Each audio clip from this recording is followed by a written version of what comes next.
In Hebrews and Genesis this morning. We are walking through Hebrews 11. If you haven't been here or have got behind, we're looking at these different characters in Hebrews 11. We've titled this The Heroes of the Faith. And so this morning in Hebrews, it's really only two verses. It's verses 21 and 22. We're going to look at Jacob and Joseph. What has been fun for me so far with this series is I get to go back and read through all these stories in the Old Testament. And it was I really enjoyed it this week, just rereading Jacob and Joseph's whole life. So I spent a lot more time in Genesis this week than I would have in Hebrews. Because obviously here in Hebrews, there's just two simple verses, and it's very similar to what we talked about with Isaac last week. And so because I made up this series, I took the liberty to go back and look at these guys' lives and look at other characteristics that we see in their life. And this morning specifically, we're going to focus on a few flaws.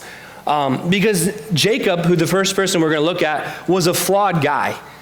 Jacob was kind of messed up. I mean, he tricked his brother. His whole name means to deceive.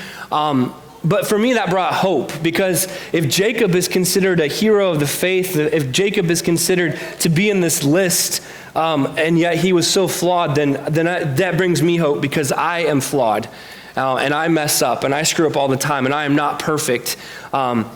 We watch movies today of heroes, and very few heroes in today's movies have flaws. A few of them do, but generally they're flawless. And so I appreciated just reading through Jacob's life and going, man, like this guy was messed up just like me. Like this guy was a tricker. I mean, just the different things that we've all battled with.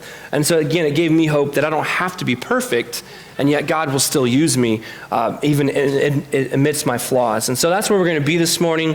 I just want to pray over the word, and pray over this message, and then we'll read first in Hebrews, and then, like I said, kind of spend some time in Genesis. So, Lord, I thank you for this morning. God, I thank you for everyone who is worshiping with us, whether in their living rooms or here in person. God, I thank you for just that we can continue to worship. Lord, for those that are at work this morning, for those that are traveling, for those who are just at home waiting on surgeries, Lord, just be with them and strengthen them. And Lord, I just thank you for Hebrews. I thank you for this passage. I thank you for all these men and women that you mentioned in Hebrews 11. And God, just the reminder of their faithfulness to you and their hope in you, despite their human flaws. And God, again, it just brings me hope. And Lord, as we look at this morning, as we look at Jacob and Joseph, God, I just pray that these words speak to all of us. God, that they're your words and not mine. In your precious name we pray. Amen. Okay, so Hebrews 11, 21 and 22. It says, by faith Jacob, when dying, blessed each of the sons of Joseph, bowing in worship over the head of his staff.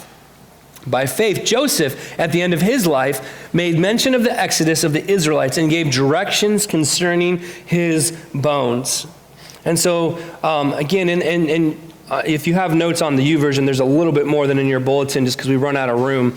But like Isaac, both Jacob and Joseph are commended for their faith at the end of their lives for putting their hope in future promises. And so we talked about that specifically with Isaac last week, but I wanted to highlight that. It says, when Jacob, when dying, and Joseph at the end of his life. So both men are considered faithful for the blessings they put, for the hope they held on to of these future promises. And so Jacob, he blesses Joseph's sons, Ephraim and Manasseh. Joseph basically tells his brothers and his family what to do with his body as far as this exodus that has not happened yet, obviously. And so neither of these gentlemen, neither of these guys, neither Jacob or Joseph saw these promises, but they had their hope in their God. They had their hope in these promises. So like I said, this morning, we're going to dive into their lives a little bit. We're going to see what else that we can find in their life that shows their faith. And so we're going to flip back to Genesis, all the way back to Genesis 25. We're going to start with Jacob. And like I said, Jacob had some flaws. So we're going to go back to Genesis 25, starting in verse 19. This is the birth of Jacob and Isaac. And so through some of this, I'm going to kind of go fast because I just want to highlight this. But I just want to apologize right now on behalf of all pastors everywhere. So many times we say things because we assume everybody knows. And I was reminded again last night, we have company at our house and they were leaving this morning and they didn't grow up in the church. And I was reminded again last night how many people don't know these stories or don't know the depths of these stories. And I take it for granted because I grew up in the church, I grew up in Sunday school, I grew up reading these stories, but there are a lot of people out there that don't know them. And so if some of this seems like repeat to you this morning, not everyone knows the stories. And so I just want to highlight a few of these things because again, I was reminded as I talked with Tammy last night and not growing up in a Christian home, like we were talking about this sermon because they wanted to be here and they couldn't. And she's like, well, I didn't know that story. And so again, just reminding that not everyone knows the stories. And so again, if it's a repeat, just roll with it. So these are the generations of Isaac, Abraham's son. Abraham fathered Isaac, and Isaac was 40 years old. He took Rebekah, the daughter of Bethuel of Aramean of Paddan, the sister of Laban, the Aramean, to be his wife. And Isaac prayed to the Lord for his wife because she was barren. The Lord granted his prayer, and Rebekah, his wife, conceived. The children struggled together within her, and she said, if it is thus, why is this happening to me? So again, as she's pregnant with twins, and there's this like fight going on inside her. I mean, these two brothers are battling literally in the womb, which obviously, if you read the rest of Genesis, you see that continue on in life. And she's like, what is happening to me? What is going on? She went to inquire of the Lord, and the Lord said to her, 2 nations are in your womb, and 2 peoples from within you shall be divided. The one shall be stronger than the other. The older shall serve the younger. So here's Rebekah, pregnant with these 2 boys.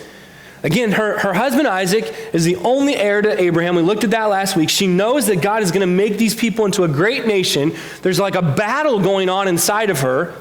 And she's like, God, what is going on? And he says, hey, there's 2 nations in you. And these 2 nations, these 2 brothers, these 2 people, they're going to be divided. They're not going to like each other. And he said, and one is going to be stronger than the other. In fact, the older shall serve the younger. So here she already knows, Rebekah already knows that the younger son is going to be above the older son, which in biblical times was unheard of. Like that did not happen. But she knows this because God told her. It says, when her days to give birth were completed, behold, there were twins in her womb. The first came out all red, all his body like a hairy cloak. So they called him Esau. I would love to see that baby. I've never seen a hairy baby before. But apparently Esau was hairy, like a cloak. That's a lot of hair. That's like a Wookiee was born or something. So they named him Esau. Afterwards, his brother came out with his hand holding Esau's heel. So his name was Jacob. Isaac was 60 years old when she bore them. When the boys grew up, Esau was a skillful hunter, a man of the field, while Jacob was a quiet man, dwelling in his tents. Isaac loved Esau because he ate of his food, but Rebekah loved Jacob. And so the first thing that we see just with Jacob, and it starts with his name. And so again, as I did some research and looked at this, the name Jacob literally means to be taken by the heel. That was a derogatory term in Israel. It was another way of saying you're a cheat, you're a deceiver. And so they literally named Jacob to be taken by, they named him Jacob because he was holding on to his brother's heel. And so the imagery right from birth would be, this man is going to be a deceiver. And Isaac and Rebekah would have known that. He came out holding his brother's heel. That was a term used in that day, taken by the heel, and it was for a scoundrel. I mean, it was a scoundrel you'd use the term taken by the heel for a scoundrel. And they name him that. They literally name him deceiver. That is Jacob's name. So right off the bat, Jacob, let's start with his flaws. Well, right off the bat, his name is to deceive. Like I said, it's a Hebrew, it's a figure of speech meaning to deceive. And then we go right, the very next part of the story is he tricks his brother into selling his birthright. So in your notes, the 2 blanks you're looking for is his flaws and selling. He tricks his brother into selling his birthright. And so we don't know how old they were, we don't know when this happened, but Jacob was at home cooking. Esau was out in the field. Esau comes in. He's exhausted. He's going to die. He's like, let me eat something before I die. Jacob said, sell me your birthright right now. Give me your birthright. He says like, I'm about to die. Like, and how many of us have been in that situation, right? Well, we've come in from a hard day's work and we're just exhausted and we're like, man, I just need to eat right now. Like nothing else matters. I just need to eat. I'm about ready to die. I'm dehydrated. I just need to eat. And so Jacob uses the situation to his advantage, right? He takes advantage of the situation. He goes, sell me your birthright. Because in other words, he knows Esau is going to do whatever he says because Esau is wiped. You know, and I used to get on my kids all the time when they'd be like, oh, I'm starving. I'm going to die. I'm like, you are not starving. Like, you know kids that are starving. Like, you're not starving. You're not going to die. But that was what Esau was going through. And so Jacob takes advantage of that. He says, sell me your birthright. He says, swear to me now. And Esau goes, I'm about to die. What use is that birthright to me? He's like, I'm so hungry, I'm going to die. Who cares about the birthright? Who cares about... So ultimately what Esau is saying here is who cares about the future? Who cares about the hope? Because again, the birthright gave him everything. And remember, this birthright is tied to God. This birthright is tied to these promises that God gave his people. And essentially Esau's like, I don't care. I could care less about the promises of God. I could care less about the promises that God gave my dad or my grandfather. I don't care about the birthright. I just need food. He was literally only thinking of himself. He was not thinking of anything else. I just need food. So he sells his birthright to Jacob. Jacob gives him bread and lentil stew. I've eaten lentil stew. It is not worth a birthright. I'm telling you, it's not. I've eaten a lot of lentils in my days in Africa. We ate lentil tacos, we ate lentil burgers, we ate lentil stew. Not worth a birthright at all. He gave his birthright up for bread and lentil stew, and he ate and he drank and he rose and he went away. And it says right here in scriptures, thus Esau despised his birthright. And the only reason, I know this has nothing to do with Jacob, but I wanted to spend just a teeny bit of time here because we have to remember Esau was the heir. Esau was the firstborn. Esau was supposed to get everything. The line was supposed to continue through Esau, but he despised his birthright. And in despising his birthright, he ultimately despised God. He despised God's hope. He despised God's promises. It wasn't enough for him. The promises that God had given Abraham and Isaac was not enough for him. He despised his birthright. He did not care. And so the principle I put in your notes, I said the principle from the story is never despise God and hold on to his promises.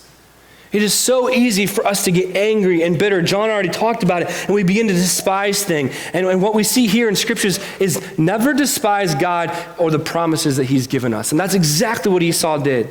He despised his birthright. In Hebrews 12:16, you don't have to turn there, but it's just a chapter over from where we're at. It says, and they're talking about sexual immorality, but it says that no one is sexually immoral or unholy like Esau, who sold his birthright for a single meal. In other words, Esau gave up everything that God had promised him for food. For a meal, a single meal, for his stomach, for his belly. He despised the promises of God. He despised being the nation. He despised the hope. He gave it up for food. Make you think twice the next time you order that Big Mac, right? What am I giving up for food? What are we giving up for food? What should I be giving up for food? Esau clearly did not believe or hold on to the promises of God. It wasn't important to him. What was important is what he wanted right there and then. And I think we all battle that, right? We give into that so many times, our flesh. What do I want right now? What do I want right now? And I think we're seeing that during this time of COVID. We're seeing the negative side of that. People want what they want right now because they're tired of being told what to do. They're tired of rules. They're tired of regulations. I'm not going to do it anymore. I'm going to do what I want. And yet the principle we see here is don't despise God. Don't give up on what God is asking. Hold on to his promises. Even when it's dark, even when it's depressing, even when it doesn't seem like anyone is there, hold on to those promises of God. Don't be like Esau and just give in to what you want. So that's that first principle.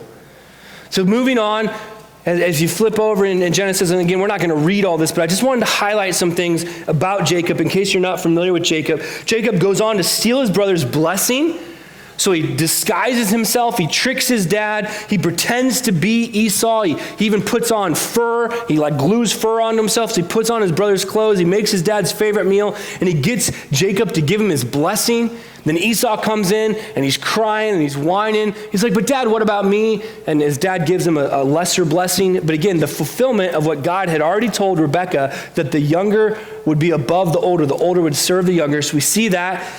Then he flees, right? He stole his brother's birthright. He stole his brother's blessing. As you can imagine, Esau wants to kill his brother. And some of you have maybe had those situations at times where you've wanted to kill your brother. Although in this situation, he actually wanted to kill his brother. And I hope none of you have actually been there. Maybe you just wanted to hurt your brother a little bit. Or sister. Sisters can be just as feisty, definitely. So Jacob, he has to flee. And he has this dream, and it's in Genesis 28. And he has this dream. He lays down. He's laying on a rock, not the super most comfortable thing in the world, but he's laying on a rock, and he has this dream, and he sees this ladder going up and down, and he sees God's angels going up and down.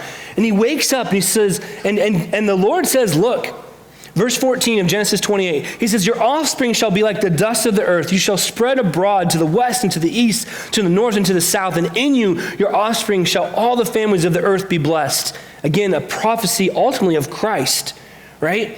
All of the earth shall be blessed by your offspring, which is going to be Jesus. Behold, I am with you and keep you wherever you go. Will bring you back to this land, for I will not leave you until I have done what I have promised with you. And so God says, look, I am here with you right now as you're on the run, as you're fleeing your brother, as you're sleeping out under this rock. I'm here with you. You're going away, and it's going to be a desert place. You're going to be away from a long time. I'm going to be with you. You're going to come back, and I'm going to be with you. And I'm going to be with you until I've done what I promised. Then Jacob awoke from his sleep. He said, surely the Lord is in this place, and I did not know it. And he was afraid, and he said, how awesome is this place? This is none other than the house of God, and this is the gate of heaven. So early in the morning, Jacob took the stone he had put under his head. He set up a pillar. He poured oil on top of it, and he called the place Bethel, which eventually he comes back to, and he lives there. But the name of the city was Luz at first. Then Jacob made a vow, saying, if God will be with me and will keep me in this way that I go, and will give me bread to eat and clothing to wear, so that I come again to my father's house, then the Lord shall be my God. And so again, we see this flaw of Jacob. He makes this promise. He says, God, if you do everything you said you're going to do, God, if you do hold up to your promises, then I'll worship you. And again, John alluded to this in prayer time. It's amazing how the Holy Spirit works among us, right? He said, are our prayers empty words? What's going on? And essentially, Jacob was saying, look, God, I'm only going to serve you if you actually do what you say you're going to do. And I think if we're all honest, how many of us have had that conversation with God, right? Well, God, you need to prove yourself to me. I need to see you. If you want me to worship you, if you want me to serve you, I need to see you actually do what you're going to say you do. So at this point in time, Jacob is not all in. He's kind of like, okay, God's real, and I saw this vision, and God gave me this promise, but I'm not going to fully accept this until God proves himself to me. And I think if we're honest, a lot of us have been in that situation. A lot of us have even probably had that prayer. God, if you do this, then I will never do this again. God, if you deliver me from this, I will never do this again. That was like my prayer in high school. I would get into a stupid situation. I would be doing something dumb. And it was always not, God, I'm sorry. God, oh, forgive me. It was, God, if you get me out of this, God, if you help me not get in trouble, I'll never do this again. Well, you all know what I did. I went and did it again because nothing changed in my heart. Nothing changed in my life. I was making an empty promise to God. I wanted God to prove himself to me. And that's essentially what Jacob did. So he goes on to steal his brother's blessing. He has this dream and he sees God, yet he still put qualifiers on worshiping and serving God. He ends up with his uncle, which ironically his uncle tricks him into marrying sisters. So he obviously is in love with his wife. He's in love with Rachel. And the uncle says, hey, work for me for 7 years and I'll let you marry her. He does it, and it says it just flew by. It wasn't even a thought. It was the easiest thing he ever did. He gets married. Don't know how he didn't know this, but he gets married to the wrong girl, wakes up in the morning and realizes it's the wrong girl. So either it was a heck of a reception or they had really good veils back then. But he somehow had no idea he married the wrong person, wakes up the next morning and goes, "You're not my wife." And she's like, "Yeah, I am." Sucker. Right? So her and dad were behind this. They deceived him. He goes back to father-in-law, says, "What have you done?" He says, "Well, we don't marry the younger sister first. You got to marry the older sister." So he works for another 7 years and he marries sisters. And as you can imagine, the conflict that immediately entered that home. Thankfully, no one in this room is married to sisters. Some of you have married sisters, but not the same person. But imagine if you married two sisters from the exact same house. Like, I just think about it with my kids, like Jada and Lydia and Micah all have very different ways to do things. And so to have two of them as a spouse, as a wife to one person, like, wow, the conflict in that home. And that's exactly what happens. There's conflict over and over and over in this home. He's deceived. He ends up marrying sisters. Then he goes on and he tricks his father-in-law to get a stronger flock. That's the next chapter. And then again, he flees. He flees, Genesis 31, he flees from his father-in-law after he's already tricked him. His father-in-law is chasing him down. His father-in-law is going to punish him. And Genesis 31, 29. And I want to highlight this for a reason. Because remember, Jacob put a qualifier on worshiping God. He said, look, you've got to prove yourself. You've got to take care of me. And Laban is chasing him down because he's fled. He's taken the flocks. He's taken the grandkids. He's even taken some household gods. He didn't know his wife stole them. And Laban catches up to him. He says, "It is in my power to do you harm." In other words, it's in my power, Jacob, to punish you right now. But the God of your father, notice he doesn't say the God of you. He says, the God of your father spoke to me last night, saying, be careful not to say anything to Jacob, either good or bad. And now you have gone away because you have longed greatly for your father's house. But why did you steal my gods? And so here, in this moment, Laban is chasing him down. Jacob is on the run again. And Laban says, I stopped because God told me to. God stepped in and saved Jacob.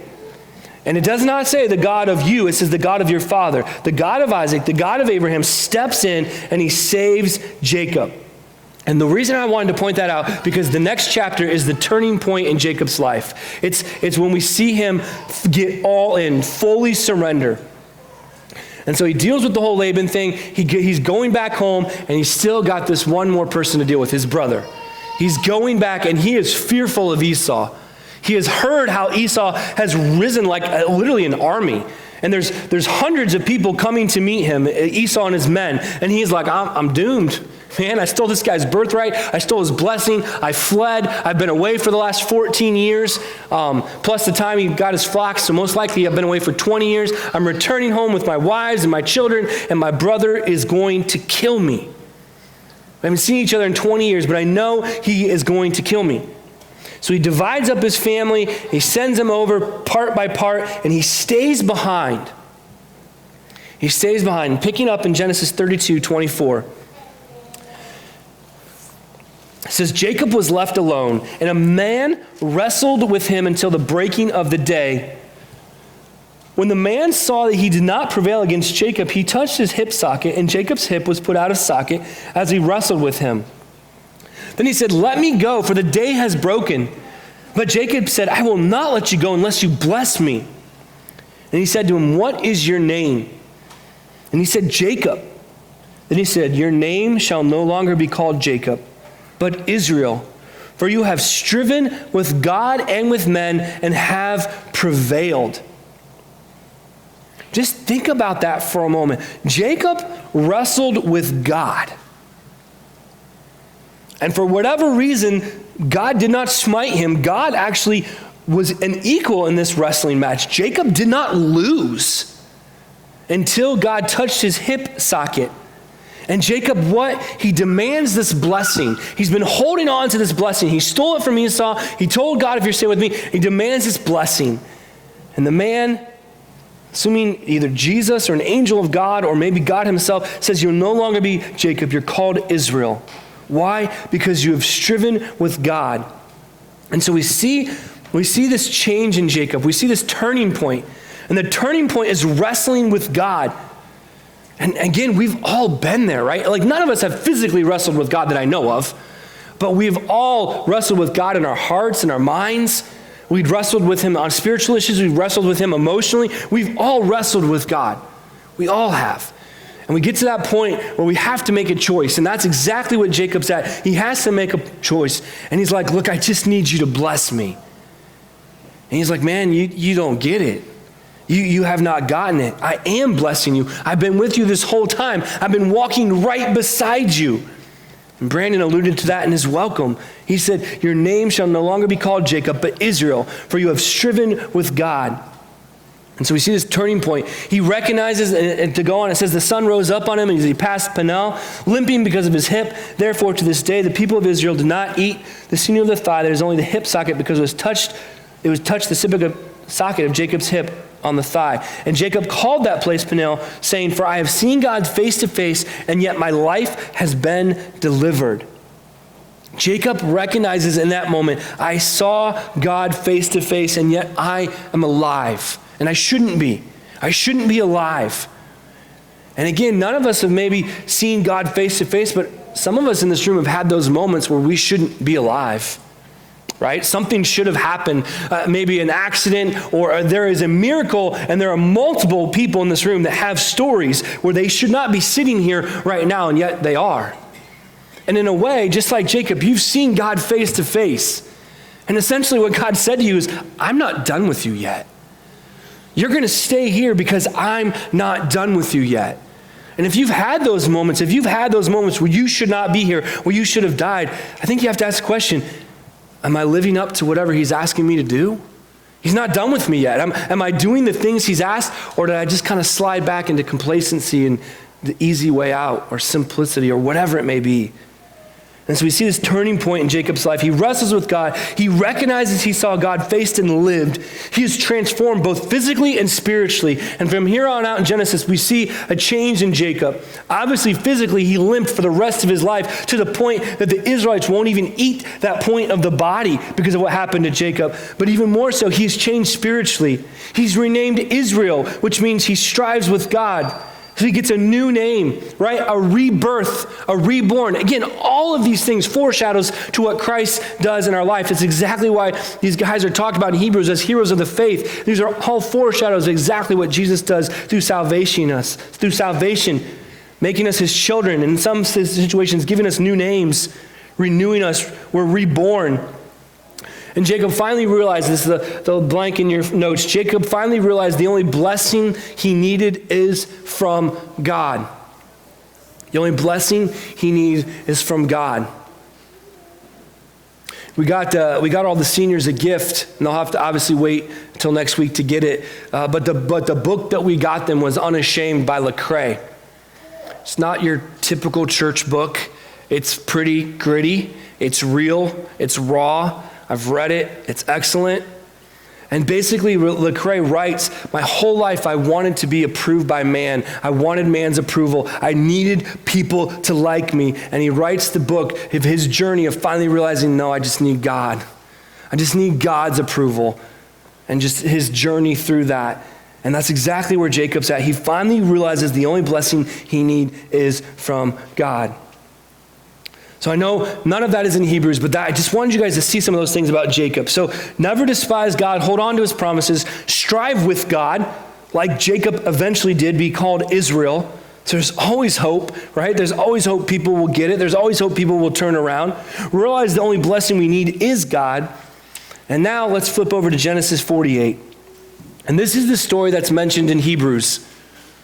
Sorry, I'm like losing my voice. This is the passage that's mentioned in Hebrews. And so, again, we'll spend we'll spend a little bit of time here on this one. And so going back to Hebrews, it says, by faith, Jacob, when dying, blessed each of the sons of Joseph, bowing in worship over the head of his staff. And so if you get to Genesis 48, Jacob, and we're going to talk about Joseph here in a minute. But again, if you didn't know, Joseph was sold into slavery, went to Egypt. There's a huge famine. Eventually, his whole family moves to Egypt. They're given the best land. Joseph is number 2 in command. Everyone is reunited. All 72 of them are together. It's a big old happy family reunion. Joseph and his dad never thought they'd see each other again.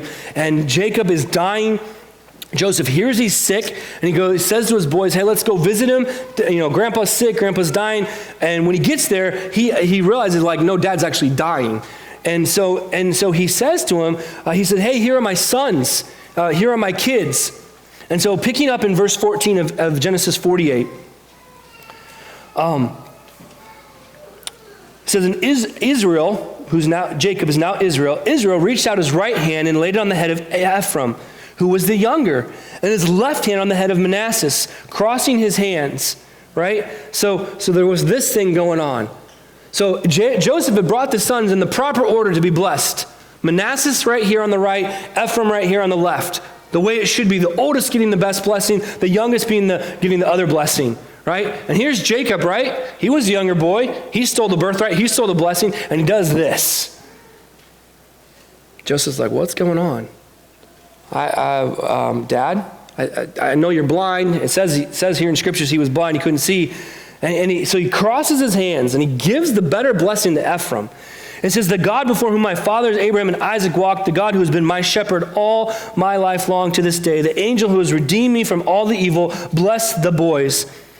And in them let my name be carried on, the name of my fathers, Abraham, Isaac, let them grow into a multitude in the midst of the earth. Joseph saw his father laid his right hand on the head of Ephraim, and it displeased him. And he took his dad's hands and he tries to move them. Joseph said, no, not this way, Dad. My father, since this one is the firstborn, put your right hand on his head. But Jacob refused and said, I know, my son, I know.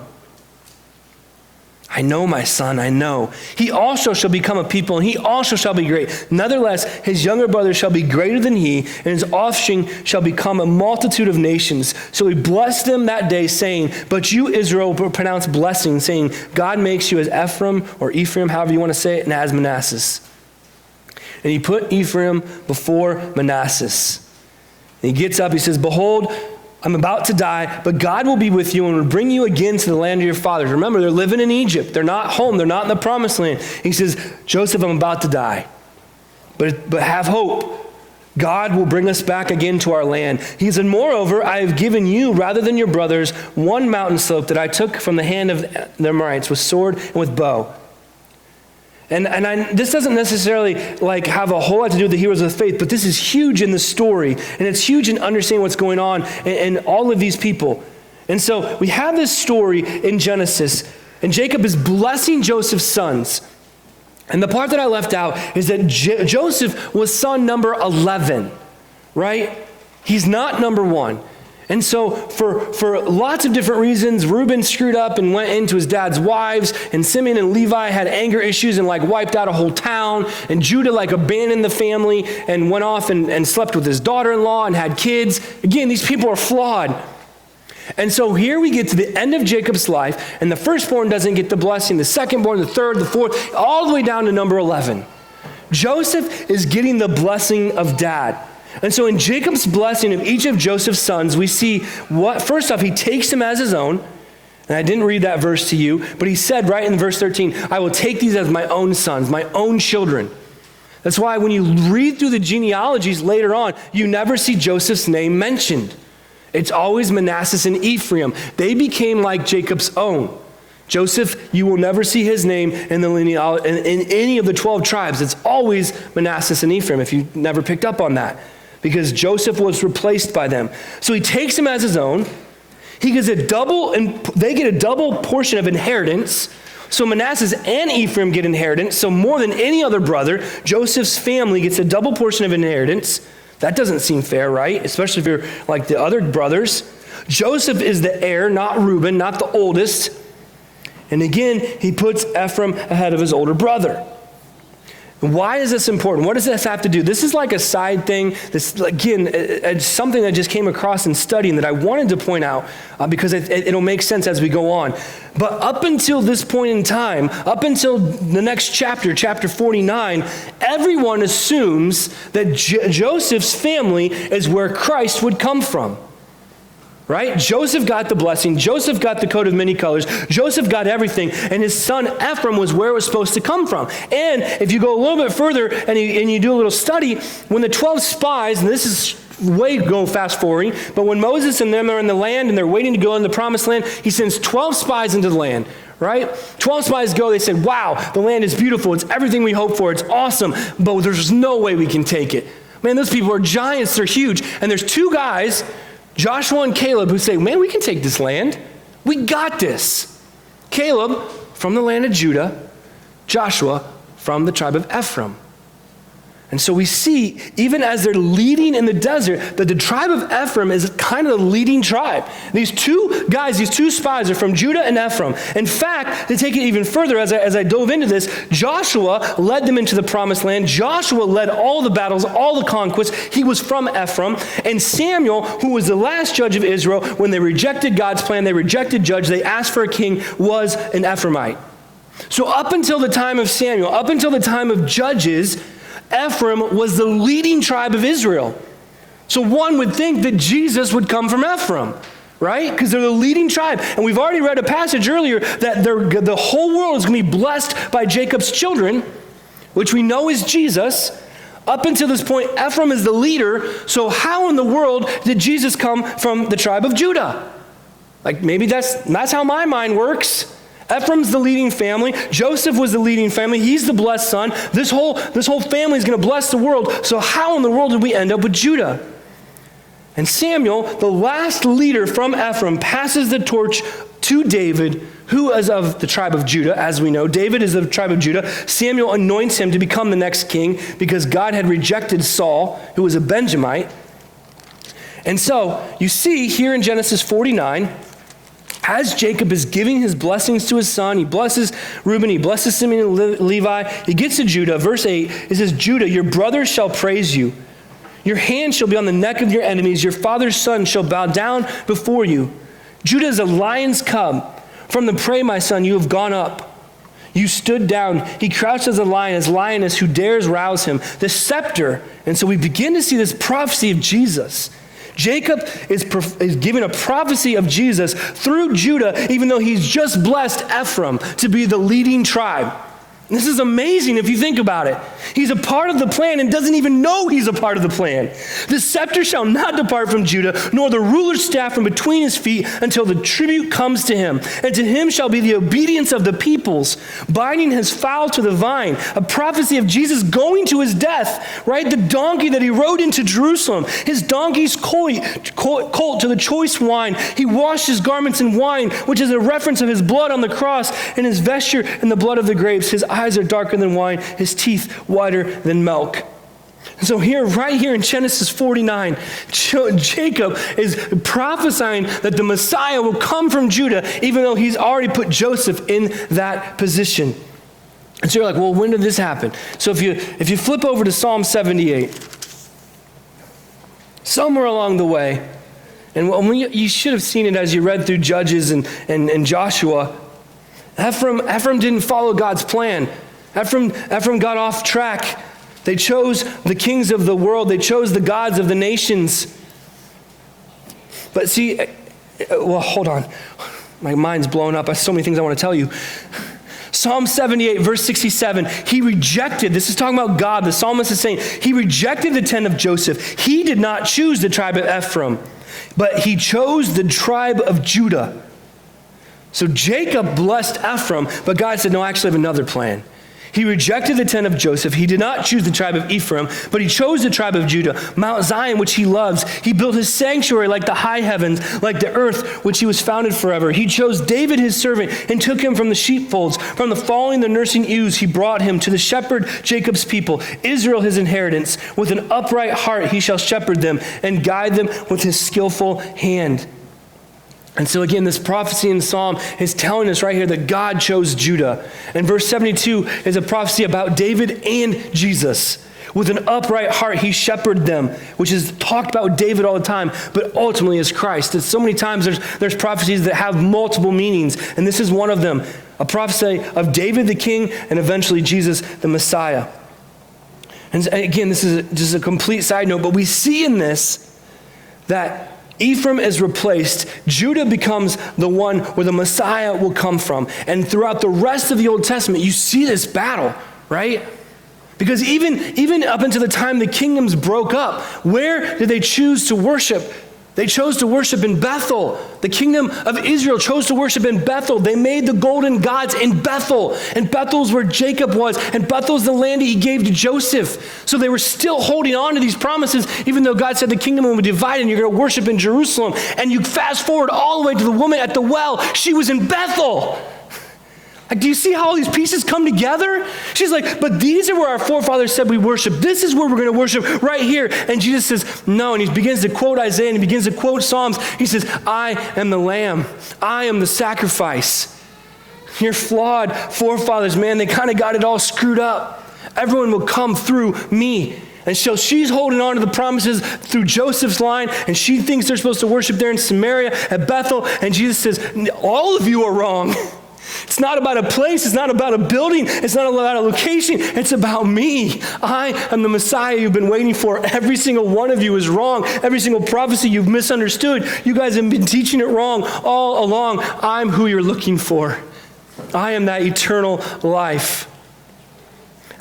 There was too much there to just pass up connecting all those dots. It has nothing to do with Hebrews. It is a rabbit trail of all rabbit trails. But I just thought it was phenomenal to see that.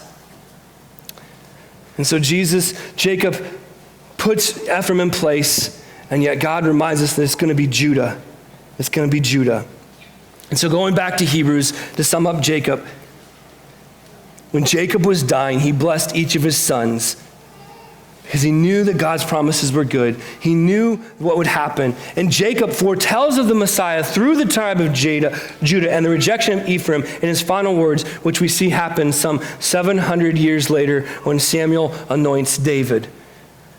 Think about that.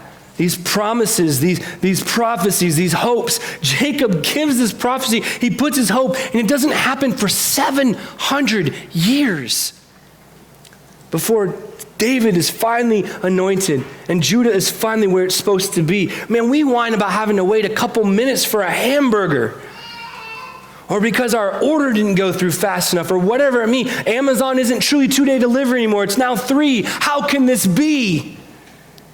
And yet these guys held on to these promises and waited hundreds and hundreds of years and never saw them happen.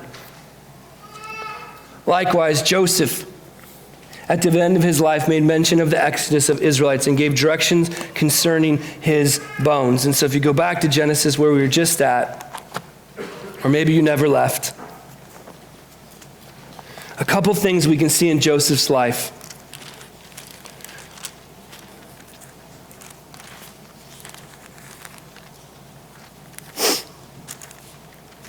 Starting in Genesis 37, and again, just going to highlight these things. You're not going to read them on. Joseph is given this gift of understanding dreams through the Holy Spirit. Joseph is unlike any of his brothers. He understands, he has a discerning mind, he has a discerning will through the gift of the Holy Spirit. And whether he was cocky or not, I don't know, but he basically has these dreams, and he goes in and tells his family, hey, by the way, you're going to worship me. Now, I don't know about you all, but if my little brother came into the house and said, hey, Mike, in a few years, you and Dave and Mom and Dad are going to worship me, I would have been like, dude, you're nuts. Pretty confident if Levi had walked into his home of 5 older brothers and made that declaration, he would have been fleeing the house for his life because his brothers would be like, yeah, dude, we're going to take you out right now. So again, just trying to put it in context, Joseph has these dreams. He walks into his house and he says, you are going to worship me. And I'm guessing a teenager probably didn't say it with a lot of tact. I'm guessing because I guarantee if those teens over there said it to their siblings, it would not be done with tact. So I'm guessing there was probably a little bit of cockiness, whatever. Anyway, his brothers didn't like him anymore. Imagine that, right? They looked for ways to get rid of him. They sell him into slavery. He's dad's favorite son. He was by the wife that dad actually wanted. His dad is devastated. He's sold into slavery, and he begins to work in Potiphar's house. And that's where we pick up in Genesis 39. So the 2 blanks, he tells his family, you will worship me. He's the favorite son. He's sold into slavery. That's the other blank. And he works in Potiphar's house. So as he's in Egypt, he's working as a slave. He has no rights because he's a slave, but yet God is blessing him. And he takes over the house. He is in charge of everything. And the wife comes to him. Seems like a daytime soap opera to me. It says, Joseph was handsome in form and appearance, and after a time the master's wife cast her eyes on Joseph and said, lie with me. This is Genesis 39, verse 7. But he refused and said, you're my master's wife. Behold, he doesn't worry about anything in this whole house. How could I possibly do that? There's nothing held back from me. I could never do this wickedness and sin against God. I'm paraphrasing, I'm sorry. She spoke to Joseph day after day after day after day, and he would not listen to her, to lie beside her or be with her. So Joseph is in this house. He's in charge of everything. Everything is at his controls. The only thing that's off limits is the wife, and the wife is literally throwing herself at Joseph every single day. The temptation, the temptation, the temptation. And that's exactly what I put in your notes for a character trait. Here we see heroes of the faith. Joseph, one of the character traits I wish was mentioned in Hebrews, is he rejected the temptations of the world. He could have had it all. Even the wife. He could have had it all. And he says, I'm going to honor God. I'm going to obey God. I'm not going to give in to you. He rejected the temptations of the world. And man, in 2020, in 2019, in 2018, we are seeing a church give in to the temptations of the world over and over and over again. And changing scriptures to make the temptations of the world fit to what the heart's desire is. And Joseph says, no, I'm not doing that. Of course, inevitably it happens where he's in the house alone. She traps him. He flees. She lies about him. Who's the master going to believe? Of course, his wife. Because if he doesn't believe his wife, he's going to be in trouble. He instantly throws Joseph in jail. And again, people are like, that's not fair. How can that happen? Joseph was a slave. He didn't have any rights. That's a whole other sermon. Paul talking about how we deny our rights as we serve Christ. We're prisoners. We're servants of God. Joseph had no rights. So he instantly went to prison. Instantly went to the king's prison, which is huge. Joseph was innocent. Verse 40 says, chapter 40, verse 1. Sometime after this, the cupbearer of the king of Egypt and the baker committed an offense against the Lord their king. And I highlight that because Joseph's in prison innocent. He committed no crime. These guys did something. This baker and this cupbearer, they actually committed offense, scripture tells us. They did something against the king of Egypt. Again, equally in command, equally in power over the kingdom. And Pharaoh would have trusted them with a lot. They committed a crime. They're thrown in prison. They meet Joseph. He interprets their dream, says that one of you is going to be restored, one of you is going to live, one of you is going to die. Hey, would you please remember me? I'm innocent. I'm in here for no reason. Social justice is not working for me these days. I need some help. And so he stays in prison. The dreams come true. 2 years pass. 2 years of being in that prison. 2 years of being in that dungeon. 2 years of being forgotten. Imagine the journey, the laments, the desert place that Joseph spent time in. And that's what I put in your notes. Here we see we must be willing to suffer for God's will and timing. So Joseph landed in jail for doing the right thing, but he also had to suffer until God's will and timing came to fruition. And I think we struggle with that, church. We don't like to suffer. We don't like to be told we can't do something. We don't like to suffer for God. We want it our way. And yet Joseph spent at least 2 years, if not more, because it said sometime after this he met these two gentlemen. So he spent at least 2 years in prison suffering for something he did not do. Why? Because it wasn't God's timing. Yeah, it wasn't God's will. Are we willing to suffer for God's will and timing? I don't think that we are in most cases. God uses his gift. He becomes the second most powerful man in Egypt. He saves mankind from a worldwide famine, including his family. Again, another foreshadow of Christ, a man being obedient, a man doing what he's supposed to do and saving mankind from destruction. Again, physical destruction, just like the ark, just like we saw in Noah. But again, saving people from destruction, a foreshadow of Christ who will save us from the spiritual destruction eventually. And lastly, and what's mentioned here in Hebrews, towards the end of his life, he predicts the return of the promised land. And I want to read that to you. It says, so Joseph remained in Egypt, he and his father's house. Joseph lived 110 years. Joseph saw a lot of his grandchildren, his great-grandchildren. Joseph said to his brothers, I'm about to die, But God will visit you and bring you up out of this land, to the land that he swore to Abraham, to Isaac, and to Jacob. Then Joseph made the sons of Israel swear, saying, God will surely visit you, and you shall carry my bones up from here. So Joseph died, being 110 years, and he was embalmed. And again, back in Hebrews, it says, what? Joseph made plans for what? By faith, Joseph, at the end of his life, made mention of the exodus of the Israelites and gave directions concerning his bones. In other words, he didn't want to be where he wasn't supposed to. He wanted to be buried in the promised land. That was not his home. Egypt was not his home. He wanted to be buried in his home. And what I put in your notes, Joseph never lost hope that God would redeem his people and lead them home. That's what the Exodus was. Right? He foretells the Exodus 400 years before it's going to happen. He goes, I know God will redeem us. I know God will lead us home. I don't know when, but I know God will do it because I have that same hope that Dad had and that Granddad had and that great-granddad had. And God has made for sure to promise to Abraham and to Isaac and Jacob, our dad, and everything has happened so far. He's going to get us out of here. And it's 400 years later that it happens, and we'll look at that next week in the life of Moses. But Joseph never lost hope that God would redeem his people and lead them home. And I was reminded this week again that God is the only redeemer. We have so many things right now in our culture saying, this is a redeemer, this is a redeemer. We have so many false religions. The only redeemer is Christ. And the reason I spend so much time talking about that is because we see all these foreshadows, we see all these prophecies of Christ, the ultimate Redeemer who comes from this line. And what I love about Joseph and I love about Jacob is like a deceiver. He's a scoundrel. He's a thief. He's a punk. And Joseph is the epitome of not that, right? He was innocent. He was thrown in jail for nothing. He rose to power. You see the two opposite ends of the spectrum in these two people, and yet God used both, right? He took the deceiver and he made it beautiful. He took the one who wanted to worship him and he made it beautiful. It doesn't matter who you are. It doesn't matter your past. It doesn't matter your mistakes. God is the Redeemer and he makes beauty out of trash. And I don't know about you all, but without God, I am trash.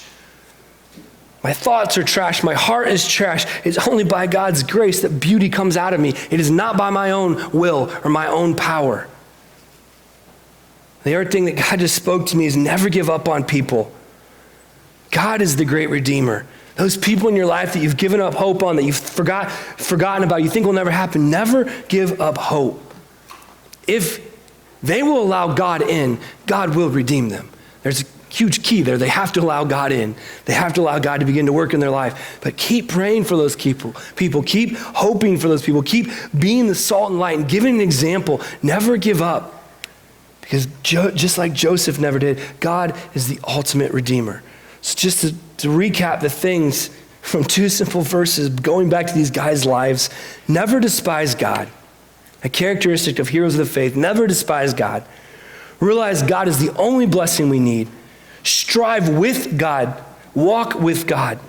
Reject temptation of the world. Reject the things the world has to offer.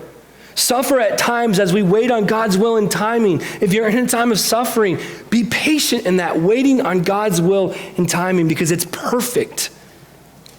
And never lose hope that he is the only and ultimate Redeemer. Because the moment we become redeemers, the moment something else becomes redeemers, it's a false religion, it's a false hope. And honestly, the church is full of that right now.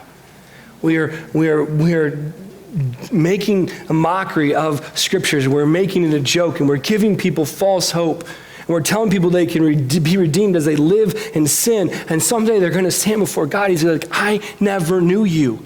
And we don't want to be a part of that. I don't ever want to be a teacher that tells something that's not in scripture, and they stand before God and they think I told them the truth, and God never knew them because I gave false hope.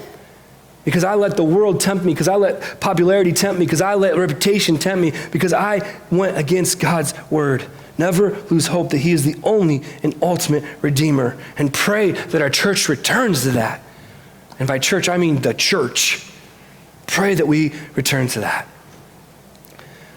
Lord, I thank you for these truths in your word this morning. God, I thank you that you are the Redeemer. God, I thank you that you are the hope. God, help us to not give in to the temptations of the world for our own hope, our own prestige, our own honor. God, help us to be salt and light and a good witness to our community. And the decisions that we make and the words that we say and our actions and our business practices, Lord, help us to live for you every single day of the year, not just Sunday. God, 365. God, help us to be your disciples. Help us to be your followers. Help us to know people are always watching us when we claim Christ. God, let us live up to that expectation through your power and through your strength and through your Holy Spirit. And Lord, as Jackie comes forward to just share a story in closing this morning, God, let it just encourage us and be strengthened by this story of hope, the story of a Jesus freak, of someone who put their hope in you and gave it all. In your name we pray. Amen.